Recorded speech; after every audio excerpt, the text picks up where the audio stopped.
Vendredi le 5 juillet, bienvenue en prenant votre café. C'est ma dernière journée avant 5 jours ici. On part sur la route aujourd'hui. On s'en va à Hammamet, après ça on s'en va dans le désert. On descend dans le sud pour aller voir le désert du Sahara et faire de la route puis essayer d'aller voir des olives. Donc, pendant quelques jours, ben, je ne sais pas si je vais avoir d'Internet, donc ça se peut que je sois présent, ça se peut que je ne sois pas présent. On est le 5, il ne faut pas que j'oublie demain, c'est la fête à mon fils. Parce que normalement, quand j'enregistre, j'essaie d'enregistrer la veille avant de me coucher. Là, j'enregistre dans la nuit pour vous.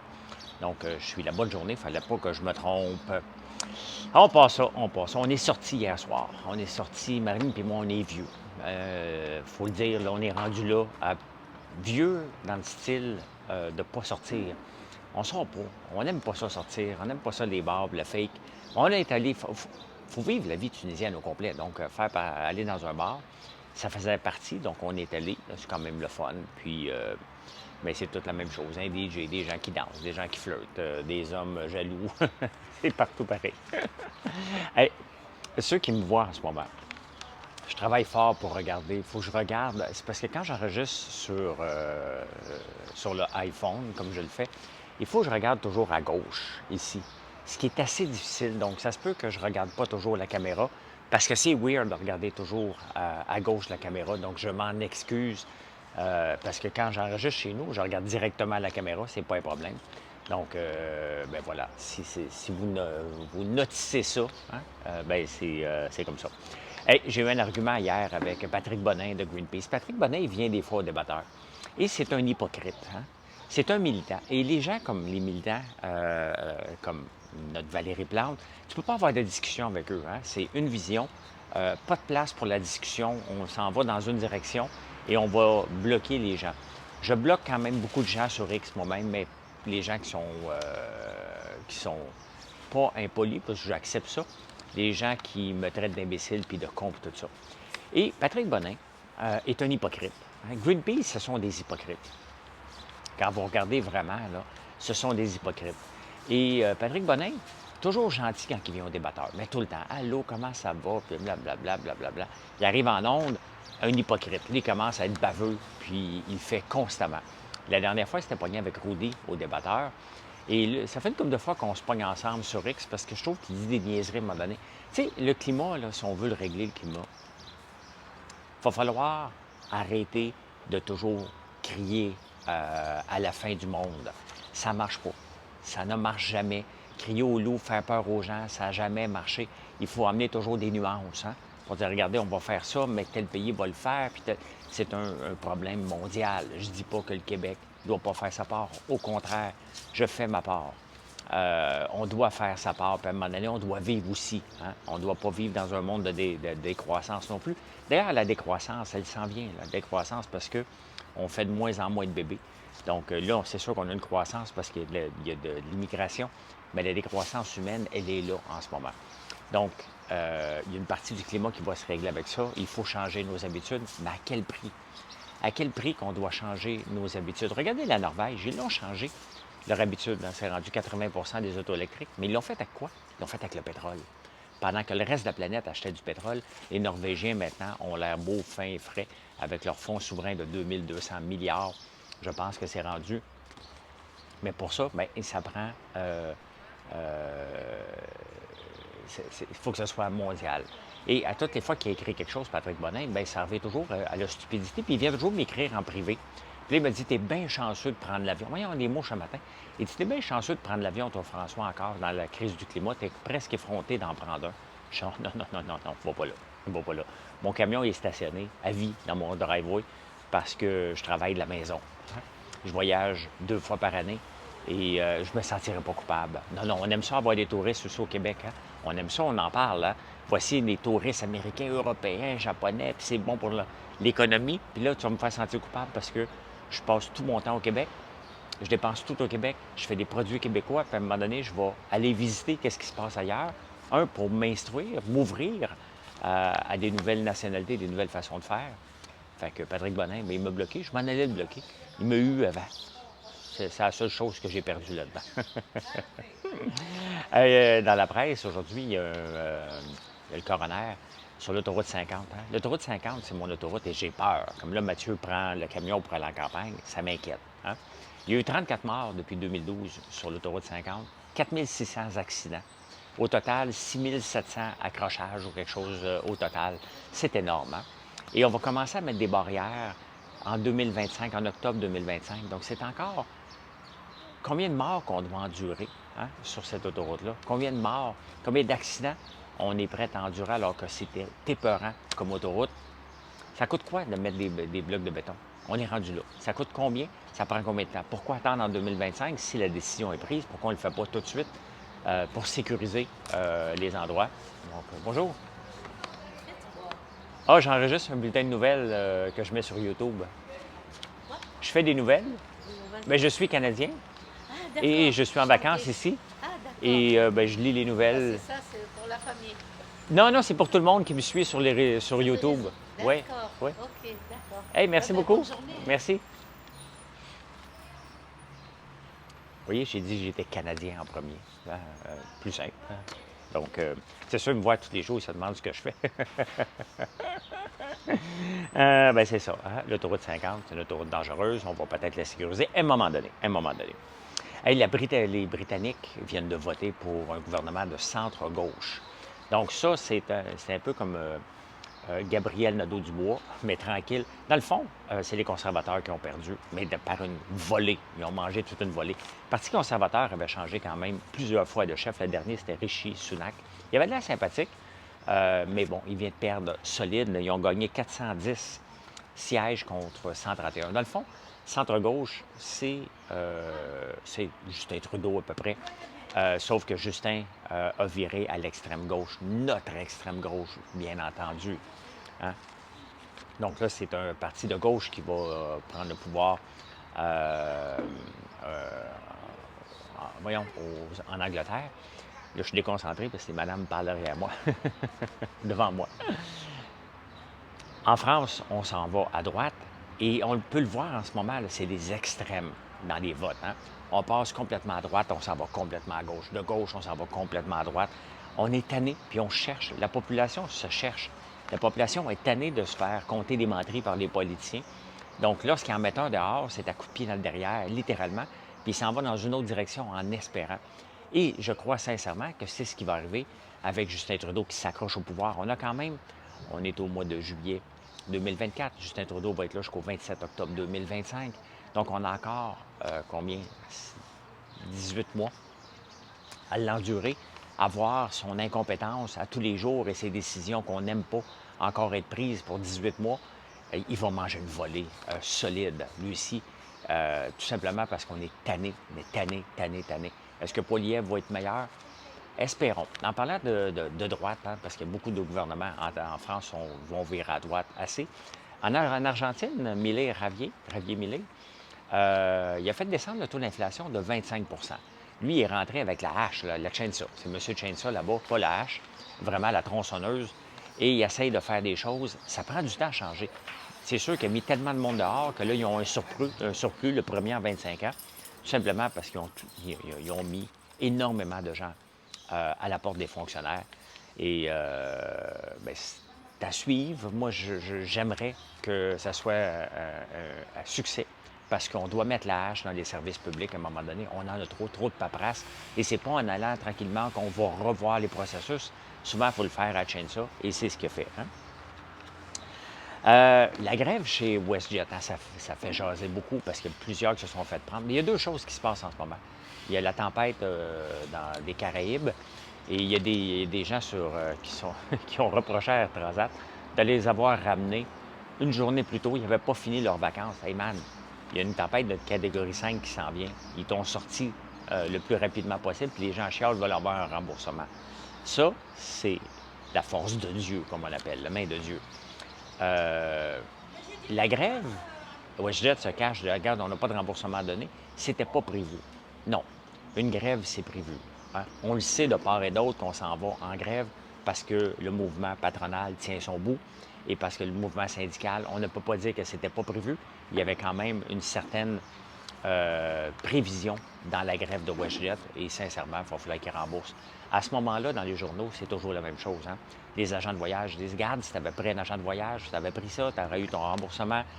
Oui, peut-être, mais sauf que la plupart du temps, on paye toujours plus cher avec un agent de voyage. Donc, combien d'assurances qu'on peut avoir? On est mieux de les prendre nous autres mêmes et de se prendre une assurance à part que prendre un agent de voyage. Ça coûte cher. Toutes les fois, je regarde, je me dis, Colin, je veux bien vous encourager parce que c'est plus simple de les utiliser, mais ça coûte plus cher. Qu'est-ce que je vous dis? On ne le prend jamais.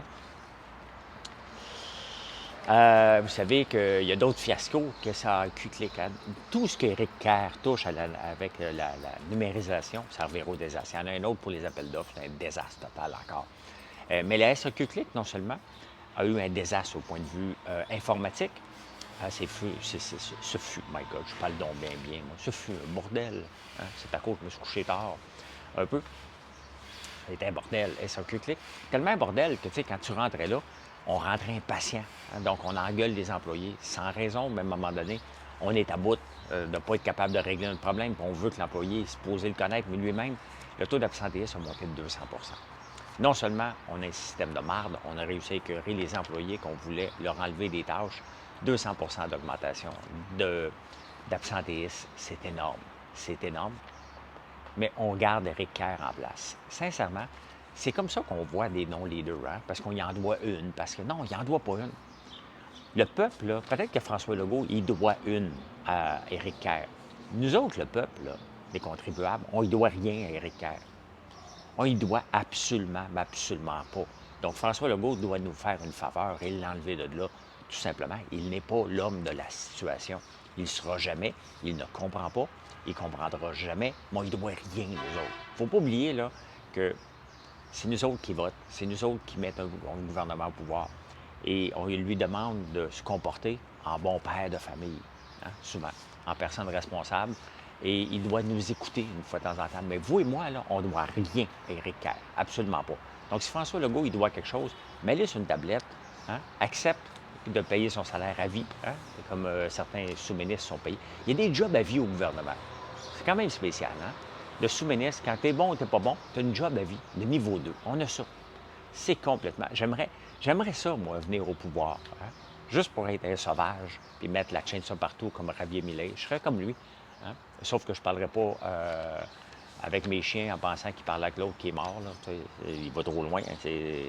C'est toujours ça un peu. Là. Qu'est-ce que j'ai marqué ici? Qu'est-ce que j'ai marqué ici? Refuser l'accès. Vol Toronto. Ah, le campement. Le campement. Hey, le service d'incendie de la Ville de Montréal s'est fait refuser l'accès, imaginez-vous, aux campements illégaux. Parce que le service d'incendie de la Ville de Montréal se promène dès qu'il y a un festival. Là, ils viennent voir, est-ce que tu as une tente hydrofuge, est-ce que tu as...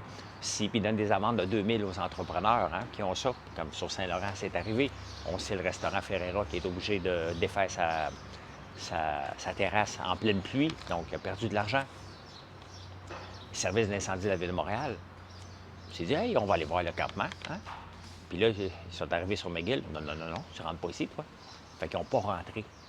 Vous voyez 2 poids, 2 mesures. Vous voyez comment Valérie Plante a perdu contrôle. Hein? Comment elle ne veut pas toucher à ça pantoute. L'Université de Toronto avait un campement aussi. La Cour a dit non, c'est un campement illégal. Et vous savez pourquoi c'est illégal? Parce que c'est illégal. C'est une occupation. C'est pas une manifestation, c'est une occupation. Puis la Cour a dit, ben oui, vous occupez un terrain que vous n'avez pas le droit. Donc, vous devez sortir de là. Les pro-palestiniens sont sortis. Ils ont dit qu'ils étaient pour revenir. Mais le service d'incendie de la Ville de Montréal qui se fait refuser l'accès, ils ne font rien. Imaginez-vous que vous refusez l'accès. Ferreira a refusé l'accès au service d'incendie de la Ville de Montréal. Qu'est-ce que vous pensez qui serait arrivé? Hein? La police serait débarquée, des menottes, on aurait arrêté tout le monde. Il se passe absolument rien, mais absolument pas. C'est ça. C'est ça d'avoir des non-gestionnaires hein? Et des gens qui choisissent des causes. Cette cause-là, elle est correcte pour nous. Cette cause-là n'est pas correcte pour nous. C'est quand même incroyable. Incroyable. Hein? Vous regarderez la pub de la SAQ, hein? La SAC, excusez pas la SAQ, la SAC. Un été fièrement québécoise et on voit 5 bouteilles de gin, de scotch, de n'importe quoi qui n'est pas québécois. Ceux qui font les pubs, là, sont-ils tomber sa tête. Hein? Comment que quelqu'un peut, tu sais, tu mets la pub, tu te recules, là, tu fais ça de même.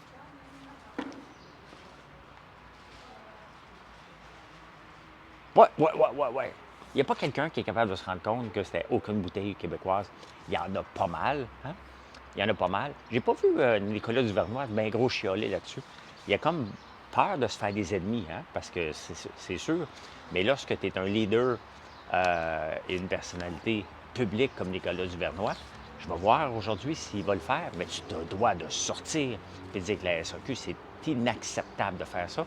Mais personne en parle beaucoup. Hein? C'est plus nous autres qui vont en parler parce qu'ils ont comme peur de les faire suer et de se faire sortir la SAQ. Hein?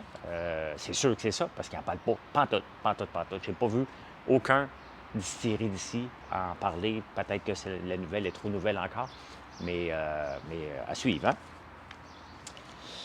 Ah, Lyon électrique. Hein? Lyon électrique est arrivé à la bourse par des Special Purpose Acquisition Company, quelque chose qui devrait être illégal à la bourse, de toute façon, parce que c'est juste des attrapes négaux. Ça part à 10$, ça monte en fou et ça dégringole. Là. Lyon vaut 88 cents à peu près. Ça vaut plus rien. Euh, donc, Lyon électrique se fait poursuivre aux États-Unis. Regardez, hein? Ils ont vendu un rêve que j'ai embarqué moi-même dedans. Je n'ai pas embarqué une fois, j'ai embarqué 2 fois. Hein? Ils nous ont vendu, regardez, un fleuron. C'est sûr que quand tu vois les Desjardins et les Desmarins embarquer là-dedans, le gouvernement, puis on va te bâtir un fleuron. Bien, comme investisseur, je me suis fait avoir. Moi aussi. C'était pas un fleuron. Ils nous ont vendu quelque chose de ben trop beau, que les ventes étaient pour arriver plus rapidement. Ils sont arrivés à la bourse, ils en ont profité. Qui en a profité? Et c'est ça que la poursuite aux États-Unis va tenter de déterminer. Ça a profité à qui? Est-ce que les dirigeants en ont profité pour vendre? Ceux qui étaient là, les early, très rapides au tout début, est-ce qu'ils en ont profité? Parce que c'est un merge d'une ancienne compagnie qui était NGA plus Lyon pour faire Lyon électrique. Les dirigeants étaient-ils au courant que c'était pas si beau que ça, puis on va juste empocher de l'argent? Donc, j'ai hâte de voir, mais Lyon, regardez, ne livre pas la marchandise, ont un gros inventaire, le gouvernement qui met de l'argent là-dessus, une poursuite là, une syndicalisation. Pensez-vous qu'ils vont pouvoir s'en sortir avec tous les frais d'avocat maintenant? Combien vous pensez que ça va prendre de frais d'avocat pour aller se défendre de cette poursuite-là? Bien, probablement que le gouvernement n'aura même pas assez mis d'argent de 7,5 millions pour défendre ça. Ça va coûter la peau des fesses, là. Donc, Lyon s'en va directement à la faillite, malheureusement. Je n'ai pas encore vendu mes actions parce que ça ne vaut plus rien. Je paye 20$, ça vaut 88 cents. Je pourrais les vendre. Puis, je dis, regarde, je tourne la page, mais j'endure en espérant peut-être que le gouvernement va le sortir puis que l'action va remonter à un moment donné dans 20 ans. J'y crois pas, là. J'y crois pas pantoute, pantoute, pantoute. Mais à un moment donné, c'est désolant de voir ça et la poursuite va tenter de déterminer, bien, est-ce qu'ils nous ont menti? S'ils nous ont menti, bien, c'est une transaction d'initié et il va falloir qu'ils remboursent les actionnaires qui étaient là, qui ont lancé la poursuite. Est-ce que ça va être une action collective à suivre? Mais ils ne sont pas sortis du bois. Et la plupart des Special Purpose Acquisition Company ne sont pas sortis du bois non plus. Hein? Le Bitcoin, j'en ai parlé hier, qui descendait un peu. Là, il descend, il est rendu à 54 000.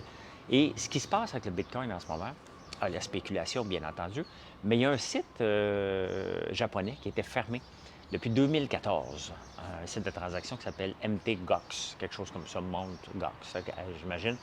Et là, ils vont remettre les bitcoins aux gens. Donc, c'était probablement une poursuite ou quoi que ce soit. Mais le bitcoin en 2014 valait quelques centaines de dollars, ça en vaut 54 000. Donc, ils ont peur que les gens, je ne sais pas combien il y en a, mais que les gens, quand ils vont avoir leur bitcoin, ils vont les liquider. Bien évident que si tu avais pris un petit risque, ça passe de 100 000 à 100 piastres à 50 000, tu en vends un peu. Hein? Même si c'est à 45 000, tu en vends. Même si c'est à 40 000, tu en vends aussi. Donc, vous voyez, c'est tout le temps la peur. Hein? La peur ou le désir de s'enrichir, c'est tout le temps ça qui mène le Bitcoin. Là, il mange une bonne volée, comme l'ensemble des crypto-monnaies d'ailleurs, prend toute une volée. Là. Mais ça, c'est normal. Et c'est pour ça qu'il ne faut pas investir hein, en crypto. En crypto, c'est de la spéculation. Est-ce que c'est bien d'avoir une partie de son portefeuille spéculatif? Oui, mais il faut que ça soit dans le 0,000. Là. C'est à peu près ça que je mets, là. Euh, mais on ne le sait pas. C'est sûr que si ça explose, le Bitcoin, éventuellement, bien, tant mieux. Il y a des choses qui se passent au point de vue mondial, au point de vue transactionnel, mais il reste que prenez pas pour acquis que ça s'en va à 100 000, 1 million. C'est un gamble et en ce moment, bien, c'est ça. C'est la peur d'avoir trop de gens qui liquident, qui font baisser le prix, tout simplement. Hein? Shane s'en va à la Bourse de Londres. Hein? Et j'ai su pourquoi, parce que, ben, j'ai lu les journaux, là, on ne l'a pas dit. La Shane voulait aller aux États-Unis, mais par peur, la Shane est une entreprise chinoise de linge à bas prix. Amazon s'en vient là-dedans, comme Temu. Et d'ailleurs, il y a tellement de transactions mondiales que les avions de fret, de cargo chinois, il en manque maintenant tellement que ça sort par avion. Le, le, le bas prix de Temu ou de Shane, et c'est pour ça qu'Amazon veut embarquer là-dedans. Mais c'est drôle, c'est spécial parce que PDD, qui est la maison mère de Temu, est aussi à la bourse de New York. Ça a marché. Shane se sont refusés parce que des secrets d'espionnage, ils ont peur. Donc, ils sont fait refuser. Là, on a dit viens-t'en. Là, de toute façon, ils veulent reprendre. Il y a Raspberry, je ne vais pas checker dernièrement parce que je suis en vacances, je regarde moins certains titres qui est là. Raspberry, c'est le petit ordinateur que j'ai monté moi-même pour être mon serveur de données. Donc, qui est utilisé pour l'entreprise. Ça m'a coûté 250$. Donc, je n'ai pas regardé à la bourse ce qu'il faisait dernièrement. Mais Shane les accepte à la bourse de Londres. Et la Londres, qui était déjà une très grande bourse, donc essaie de reprendre des places. Donc, ça va être intéressant de voir parce qu'il y a peut-être des Américains qui vont vouloir aller acheter à la bourse de Londres. Donc, le dollar Grande-Bretagne va augmenter par rapport au dollar US. Donc, ben voilà. Hein? En finissant, on chiale souvent contre les fax ici. Hein? Bien, dites-vous que le Japon vient d'arrêter l'utilisation des disquettes dans les bureaux. Tu sais, les petites disquettes que tu rentres dans un ordinateur, là? Le Japon vient d'arrêter. Ils n'ont pas fini avec le fax. Hein? 95% des entreprises japonaises utilisent encore le fax. Fait que, hein, des fois, on chiale ici, avec raison. Mais dites-vous qu'il y a toujours pire ailleurs. Donc, si vous voulez vous comparer, bien, comparez-vous. Le Japon utilise le fax à 95%. Voilà comment j'ai vu l'actualité en ce beau vendredi. Je ne sais pas vérifier la météo au Québec. En ce beau vendredi, ici, en tout cas, en Tunisie, on prend la route aujourd'hui pour aller à Hammamet. On va rester là 2 jours. Après ça, on prend la route encore pour aller dans le sud, dans le désert. Donc, passez une excellente journée. Merci d'être là.